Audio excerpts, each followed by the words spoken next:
بسم اللہ الرحمن الرحیم۔ اللہ تبارک و تعالیٰ کے پاکیزہ نام سے آغاز کرتے ہیں جو بہت مہربان نہایت رحم والا ہے۔ پچھلے پروگرام میں 2094 نمبر حدیث پاک ذکر کی تھی۔ حضرت سہل بن سعد اس کے راوی ہیں۔ ان کے بیان کے مطابق نبی کریم صلی اللہ علیہ وسلم نے ایک عورت سے یہ ارشاد فرمایا تھا جس کا بیٹا بڑھئی تھا، لکڑی کا کام کرتا تھا، کہ اپنے بیٹے سے کہو کہ ہمیں ایک لکڑی کا ممبر تیار کر دیں تاکہ میں اس پہ بیٹھ کے خطاب کروں۔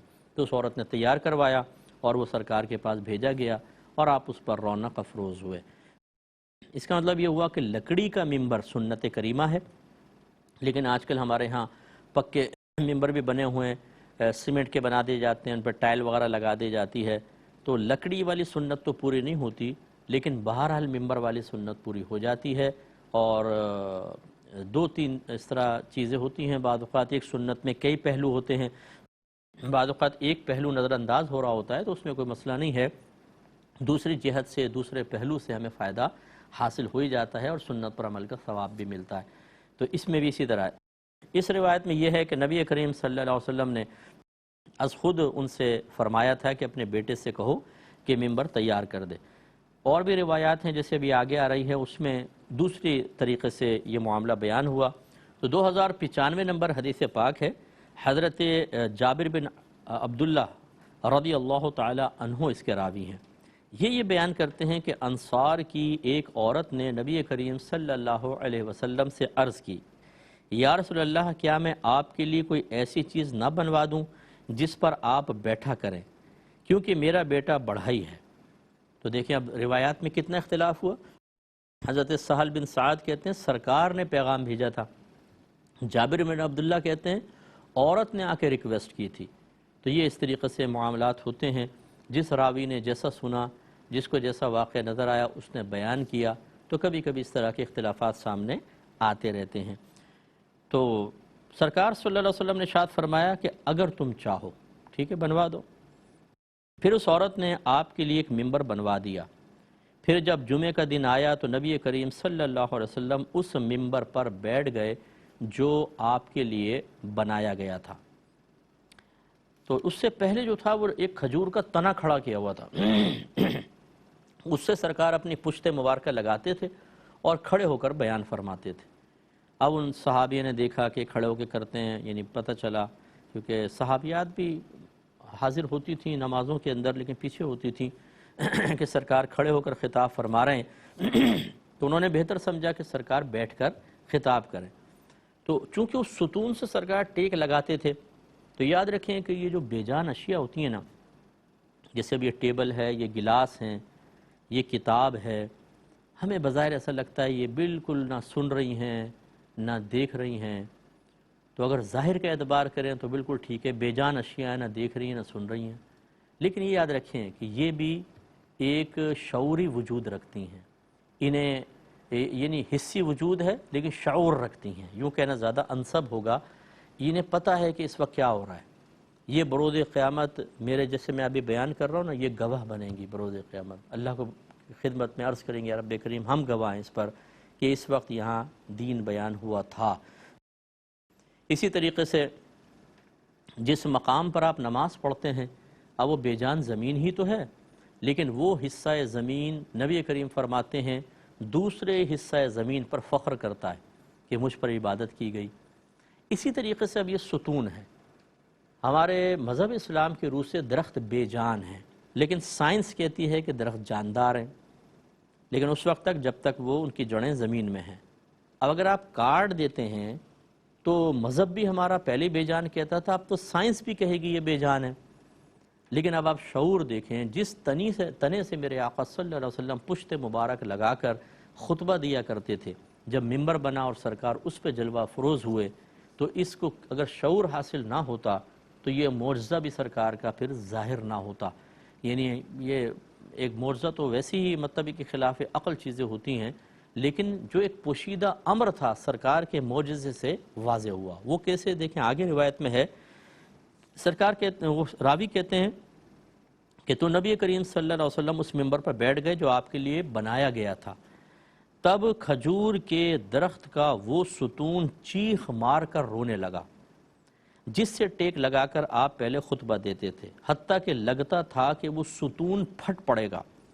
پھر نبی کریم صلی اللہ علیہ وسلم ممبر سے اترے اور اس ستون کو پکڑ کر اپنے ساتھ لگا لیا، یعنی کہ روایت میں ہے کہ سینے سے لگا لیا۔ تب وہ ستون اس بچے کی طرح سسکیاں لے کر رونے لگا جس کو چپ کرایا جاتا ہے۔ اس کے بعد وہ چپ ہو گیا۔ راوی نے کہا یہ ستون اس لیے رو رہا تھا کہ یہ ذکر اور نصیحت سنتا تھا اور اب اس سے محروم ہو گیا۔ تو یہ ایک راوی کا اپنا ایک قول ہے۔ تو پہلے یہ دیکھ لیتے ہیں کہ نبی کریم صلی اللہ علیہ وسلم ستون سے جب ممبر کی طرف بڑھے ہیں تو وہ رونے لگا، اور اتنا رویا کہ گویا کہ پھٹ پڑے گا۔ اس کا مطلب یہ ہے کہ سب کو یہ آواز آئی۔ تو یہ نبی کریم کا معجزہ تھا، ورنہ سرکار تو صحیح بات ہے کہ بہت ہی چیزیں پوشیدہ امور آپ کے سامنے منکشف تھے۔ یہ تو جو صاحب نظر ہوتے ہیں، بزرگ ہوتے ہیں، اکابر ہوتے ہیں، وہ کلام سنتے ہیں، اس گلاس کے کلام کو سنیں گے، اس ٹیبل کے کلام کو سنیں گے، ان کے اندر بھی گفتگو ہوتی ہے، درخت آپس میں باتیں کرتے ہیں، یہ بھی ہمارے اکابرین سنتے ہیں، یہ کرامت ہوتی ہے ان کی۔ لیکن یہ چیزیں ظاہر نہیں ہوتی۔ اگر یہ چیزیں ظاہر ہو جائیں، جیسے ایک بزرگ کے بارے میں منقول ہے کہ انہوں نے اللہ کی بارگاہ میں عرض کی، اور ایک روایت میں موسیٰ علیہ السلام کے بارے میں بھی اس کو کہا جاتا ہے کہ یہ چیزیں سنا ہے کہ ہر چیز ذکر کرتی ہے تو ہمیں تو نہیں سنائی دیتی، تو اللہ تعالیٰ نے درمیان سے پردے ہٹا دیے، تو اتنی آواز تھی کہ کان پڑی آواز سنائی نہیں دے رہی تھی، ہر چیز اللہ کا ذکر کر رہی تھی، اور اتنی جب آوازیں ملتی ہیں تو آپ کو پتہ ہے کہ کس قدر آواز بلند ہوتی ہے اور ایک شور سا برپا ہوتا ہے۔ تو انہوں نے اپنے کانوں میں انگلیاں ٹھوس لی اور کہا کہ اللہ تعالیٰ بس یہ چیزیں پوشیدہ رہیں تو بہتر ہے، تو وہ کیفیت ختم ہوئی۔ تو اگر یہ ہم تو کہتے ہیں یار مجھے یہ پوشیدہ چیزیں پتہ چل جائیں، اگر ظاہر ہو جائیں نا تو ہماری یہ نارمل زندگی پھر نارمل نہیں رہے گی، کیونکہ نبی کریم صلی اللہ علیہ وسلم نے ارشاد فرمایا کہ اگر مردے کے ساتھ جو کچھ ہوتا ہے اگر وہ قبر سے نکل کے زندہ لوگوں کو بتا دے تو کوئی پھر زندگی کا عیش و آرام ختم ہو جائے گا۔ تو خلاصہ کلام یہ ہے کہ یہ پوشیدہ چیزیں ہوتی ہیں، لیکن کبھی کبھی اللہ تعالیٰ ان کو ظاہر فرماتا ہے۔ تو نبی کریم تو پہلے ہی تمام چیزوں کو جانتے ہیں اور آپ کے سامنے آپ کے لیے منکشف ہیں۔ جیسے ایک روایت میں سرکار نے ارشاد فرمایا کہ میرے آگے چلا کرو، پیچھے نہ چلا کرو، کیونکہ میرے پیچھے فرشتے چلتے ہیں۔ تو بعض اوقات صحابہ پھر کہتے ہیں ہم سرکار کے آگے چلتے تھے، پیچھے نہیں چلتے تھے، تو سرکار فرشتوں کو دیکھ رہے ہیں، ملاحظہ کر رہے ہیں، آپ اور میں تو نہیں دیکھ سکتے۔ اور کبھی ایسا ہوتا ہے کہ اللہ تعالیٰ اپنے حبیب کے صدقے میں ان چیزوں کو لوگوں کے سامنے ظاہر کر دیتا ہے۔ تو صحابہ کے سامنے چیز ظاہر ہوئی، رو رہا ہے وہ۔ ایک روایت میں اس طرح رویا جیسے اونٹنی سے اس کے بچے کو چھین لیا جائے تو وہ روتا ہے۔ تو وہ رویا، میرے آقا صلی اللہ علیہ وسلم قریب گئے اور اس کو سینے سے لگا لیا۔ اس کا مطلب یہ ہوا کہ ایک تو میں نے اس پہ وضاحت کری دی کہ جو بے جان اشیاء ہیں تو بے جان لیکن شعور رکھتی ہیں۔ کوئی اللہ کا نیک بندن کے قریب ہو تو یہ سکون پاتی ہیں، اور وہ اس سے جدا ہونے لگے تو غم محسوس کرتی ہیں۔ تو وہ غم محسوس کر رہا تھا، اس لیے آپ ہمیں بے جان اشیاء پر بھی ذرا توجہ رکھنی چاہیے۔ یہ نہیں کہ ہم ان کو مطلب بالکل ہی بے حسی کے ساتھ ان کے ساتھ معاملات کریں۔ مثال کے طور پر اگر آپ کے قرآن پاک پہ ایک جزدان لپیٹتے ہیں آپ، تو وہ جزدان بھی شعور رکھتا ہے، قرآن کے ساتھ مس ہو کر اس کو بڑا لطف آئے گا۔ اب آپ بغیر اس کسی وجہ کے اس کو اتارا، آپ نے پھینک دیا اور دوسرا کوئی ایسی یا ویسی قرآن رکھ دیا کہ جزدان چھوڑو ایسے رکھ دیتے ہیں، اس کو آپ نے محروم کیا، ہو سکتا ہے وہ بھی بیچارہ دکھ محسوس کرے۔ تو اگرچہ ہم اس کا مکلف نہیں ہیں کہ ان کے جذبات اور احساسات کا خیال کریں، کیونکہ یہ تو پوشیدہ چیزیں ہیں، واقعی وہ دکھ محسوس کر رہا ہے نہیں کر رہا، یہ تو مطلب اس کے روشنی میں آپ اور میں فیصلہ کر رہے ہیں۔ لہذا اگر آپ نے جزدان اتار کے رکھ دیا، آپ کوئی گناہ گار نہیں ہوں گے کہ آپ نے دل دکھایا یا واجب ہو آپ پر اس کی رعایت کرنا، نہیں۔ لیکن ایک بات سمجھا رہا ہوں کہ تھوڑا بہت ان چیزوں پر بھی ہمیں توجہ کرنی چاہیے۔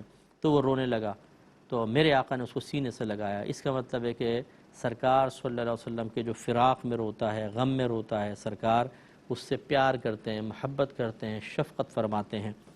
تو جب سرکار نے سینے سے لگایا تو اب وہ جو پہلے چیخ کر رو رہا تھا کہ صحابہ کہتے ہیں ایسا لگتا تھا کہ پھٹ پڑے گا، وہ چیخ کم ہوئی، صدمہ کم ہوا، سرکار نے سینے سے لگایا تو سسکیاں لینے لگا جیسے ایک بچہ سسکیاں لیتا ہے۔ کبھی کبھار بچے گر جاتے ہیں یا ماں خوب پٹائی کرتی ہے تو روتے ہیں بچے، پھر وہ ماں اس کو سینے سے لگاتی ہے تو وہ کافی دیر تک ہم سبکی کا لفظ کہتے ہیں اس کو کرتا رہتا ہے بیچارہ کافی دیر تک، تو ماں کو بھی رحم آ جاتا ہے میں نے اتنا کیوں مار دیا آج اس کو۔ تو وہ اس طرح سسکیاں لینے لگا، سرکار نے سینے سے لگایا اور پھر اس کو وہ چپ ہو گیا۔ راوی کہتے ہیں یہ ستون اس لیے رو رہا تھا کہ یہ ذکر اور نصیحت سنتا تھا۔ تو یہ راوی کا اپنا ایک خیال ہے، میں نے پہلے آپ کو عرض کیا، کیونکہ سرکار اگر ممبر پہ تشریف فرما ہو جائیں گے تو ذکر اور نصیحت کی آواز تو پھر بھی اس تک پہنچتی۔ وہ تو قریبی ستون تھا، کوئی بہت دور، کئی میل دور تو سرکار کے ممبر نہیں لگا تھا۔ صحیح وہ ہے جو حضرت خواجہ حسن بصری رضی اللہ تعالی عنہ کہتے ہیں کہ اے لوگو، ایک ستون سرکار کے فراق میں روئے تو ہمیں تو اس سے زیادہ سرکار کے جدائی میں رونا چاہیے۔ تو یہ اصل میں حقیقت یہ ہے کہ وہ سرکار کے غم کی وجہ سے رویا تھا کہ سرکار تشریف لے جا رہے ہیں۔ اسی لیے ایک روایت میں ہے کہ نبی کریم نے اس کو جب سینے سے لگا کر رکھا تو پھر صحابہ سے فرمایا کہ اگر میں اس کو سینے سے نہ لگاتا تو یہ اسی طرح قیامت تک روتا رہتا۔ اور پھر سرکار نے فرمایا کہ میں نے اس سے یہ کہا کہ اگر تو چاہے میں تجھے زمین میں لگا دوں، تیری جڑیں نکلیں گی، پتے نکلیں گے، پھل نکلیں گے اور لوگ تیرا پھل کھائیں گے، اور اگر تو چاہے تو میں تجھے جنت میں لگا دوں اور وہاں اللہ کے محبوب بندے تیرا پھل کھائیں گے۔ تو اس ستون نے مجھ سے کہا کہ میں جنت میں لگنا چاہتا ہوں۔ تو اس روایت میں یہ بھی ہے کہ سرکار نے پھر اپنے ممبر کے سامنے زمین کھدوا کے اس ستون کو وہاں دفنا دیا تھا، اور زمین برابر ہو سکتا ہے ابھی بھی وہ مدفون ہو اور ابھی انشاءاللہ جنت میں جائے گا۔ تو یہ اصل میں سرکار کے فراق میں رویا تھا، سرکار کے غم میں رویا تھا، حقیقت یہ ہے۔ لیکن یہ کوئی راوی کی یہ نہیں کہ میں کہہ رہا ہوں کہ راوی نے غلط کہا، اپنا اپنا زاویہ نظر ہوتا ہے۔ راوی کو یہ چیز مناسب لگی، انہوں نے بیان کر دی، جابر بن عبداللہ رضی اللہ تعالیٰ عنہ نے، لیکن دیگر جو حضرات ہیں وہ ان کی بات زیادہ پاورفل محسوس ہوتی ہے، کیونکہ اگر یہ نصیحت اور ذکر سے کی وجہ سے رو رہا تھا تو یہ تو محروم نہیں ہوا تھا، قریبی تھا، سرکار ممبر پہ بیٹھ کے خطاب فرماتے ہیں تو سب کو آواز آتی، ستون کو بھی آتی، ذکر بھی ہے، نصیحت بھی ہے، لیکن اب وہ جو سرکار مس ہو کر خطبہ فرما رہے تھے اس نعمت سے محرومی تھی جس کی وجہ سے رویا۔ اس لیے ہمیں چاہیے کہ ہم بھی سرکار کے غم میں، سرکار کے جدائی میں کبھی کبھار افسردہ ہو جایا کریں، کہ یہ بھی بہت بڑی اللہ کی نعمت ہے۔ اگلا باب قائم کیا ہے باب شراء الامام الحوائج بنفسہ، امام کا اپنی ضرورت کی چیزوں کو خود خریدنے کا باب۔ اس پہ حدیث لے کر آئے ہیں 2096 نمبر۔ حضرت سیدہ عائشہ صدیقہ رضی اللہ تعالی عنہا بیان کرتی ہیں، حدیث پہلے گزر چکی ہے، کہ نبی کریم صلی اللہ علیہ وسلم نے ایک یہودی سے ادھار طعام خریدا، یعنی غلہ خریدا، اور اس کے پاس اپنی زرہ گروی رکھی۔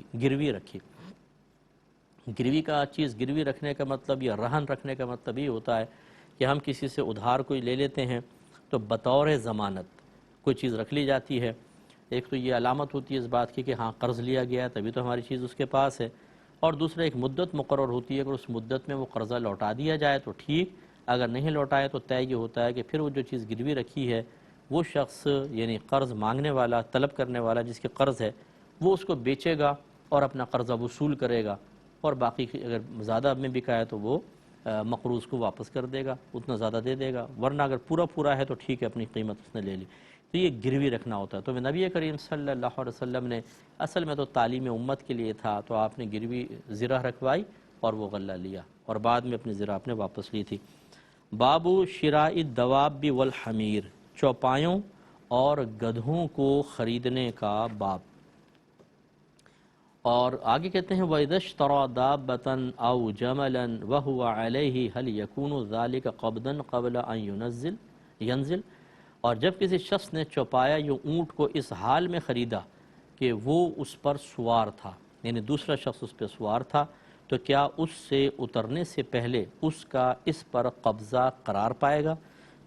یہ بات 2097 نمبر حدیث پاک ہے، اور اس سے کچھ حصہ پچھلے پروگرام میں، کچھ ایک دو پروگرام پہلے ذکر ہوا تھا۔ اس میں بڑی طویل حدیث ہے۔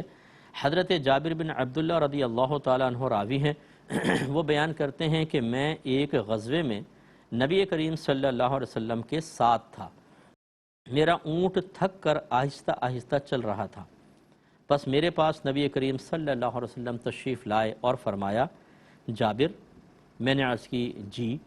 آپ نے فرمایا کیا بات ہے؟ میں نے عرض کیا کہ میرا اونٹ بہت آہستہ چل رہا ہے اور تھک گیا ہے، لہٰذا میں پیچھے رہ گیا ہوں۔ رحمت کونین صلی اللہ علیہ وسلم اپنی سواری سے اترے اور اس کو ایک ٹیڑے منہ کی لکڑی سے مارا، یعنی ہلکا سا ٹچ کیا، مارنے سے مراد سرکار کسی کو اذیت نہیں دیتے تھے، ہلکا سا ٹچ کیا، پھر فرمایا اب سوار ہو جاؤ۔ بس میں سوار ہوا، اب میں نے دیکھا کہ وہ اونٹ اس قدر تیز دوڑ رہا تھا کہ میں اس کو بمشکل رسول کریم صلی اللہ علیہ وسلم کی سواری سے آگے نکلنے سے روک رہا تھا۔ یعنی ادب یہ تھا سرکار کے پیچھے چلوں، لیکن وہ اونٹ ایسا یعنی صحت مند ہو گیا، ساری تھکن دور ہو گئی، وہ آگے آگے چلنے کی کوشش کر رہا تھا۔ پھر نبی کریم صلی اللہ علیہ وسلم نے دوران سفر مجھ سے پوچھا کہ تم نے شادی کر لی ہے؟ میں نے کہا کہ جی ہاں۔ آپ نے فرمایا کہ کنواری لڑکی سے شادی کی ہے یا بیوہ عورت سے کی ہے؟ میں نے کہا کہ بلکہ بیوہ عورت سے شادی کی ہے۔ نبی کریم صلی اللہ علیہ وسلم نے ارشاد فرمایا کہ کسی کنواری لڑکی سے شادی کیوں نہیں کی؟ تم اس سے لطف